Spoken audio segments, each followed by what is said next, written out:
अगर आप 12वीं के बाद सीधे डिफेंस में अफसर बनना चाहते हैं तो आपने एनडीए और एनए का नाम जरूर सुना होगा। लेकिन सवाल यह है कि एनडीए और एनए में आखिर फर्क क्या होता है और क्या दोनों के लिए अलग अलग परीक्षा देनी पड़ती है। चलिए इजी लैंग्वेज में समझते हैं। सबसे पहले बात करते हैं एनडीए यानी नेशनल डिफेंस एकेडमी की। एनडीए के जरिए आप 12वीं के बाद इंडियन आर्मी, इंडियन नेवी और इंडियन एयरफोर्स की ऑफिसर एंट्री में जा सकते हैं। आर्मी विंग के लिए 12वीं पास होना जरूरी है, जबकि नेवी और एयरफोर्स के लिए फिजिक्स, केमिस्ट्री, मैथमेटिक्स यानी पीसीएम जरूरी है। 12वीं में पढ़ रहे स्टूडेंट भी निर्धारित शर्तों के अनुसार अप्लाई कर सकते हैं बच्चों। अब बात करते हैं एनए यानी नेवल एकेडमी पे। यहाँ सबसे बड़ा कंफ्यूजन दूर कर लीजिए। एनए का मतलब नेशनल डिफेंस एकेडमी नहीं बल्कि नेवल एकेडमी है।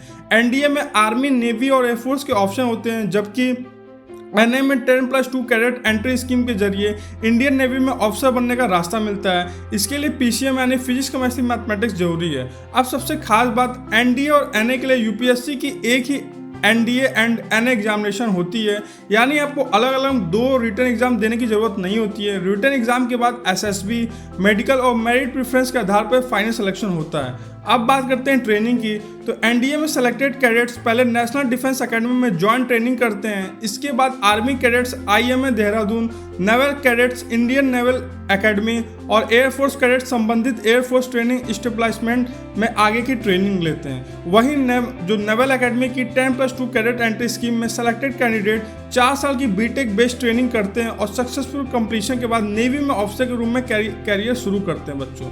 तो अगर आपका सपना है आर्मी ऑफिसर बनने का तो एनडीए आर्मी विंग आपके लिए ऑप्शन है, और अगर नेवी ऑफिसर बनना चाहते हो तो एनडीए नेवी विंग के साथ साथ नेवल एकेडमी की 10+2 कैडेट एंट्री स्कीम भी महत्वपूर्ण ऑप्शन है। और अगर आपका सपना एयरफोर्स ऑफिसर बनने का है तो एनडीए के जरिए एयरफोर्स विंग का रास्ता खुलता है बच्चों। और हाँ, एज और एलिजिबिलिटी की एग्जैक्ट कंडीशन हर एग्जाम नोटिफिकेशन में जरूर चेक कर लें, क्योंकि एडमिशन कोर्स के हिसाब से डेट और कंडीशन लागू होता है। तो बच्चों, 12वीं के बाद अगर आपका सपना सिर्फ नौकरी नहीं बल्कि इंडियन आर्म फोर्स में ऑफिसर बनना है तो एनडीए और एनए को जरूर समझिए। और वीडियो पसंद आए तो उस स्टूडेंट को जरूर भेजिए जो इसकी तैयारी कर रहे हैं, जिनका सपना है यूनिफॉर्म पहन के देश की सेवा करना। तो मिलते हैं बच्चों नेक्स्ट वीडियो में, तब तक thank you and have a nice day.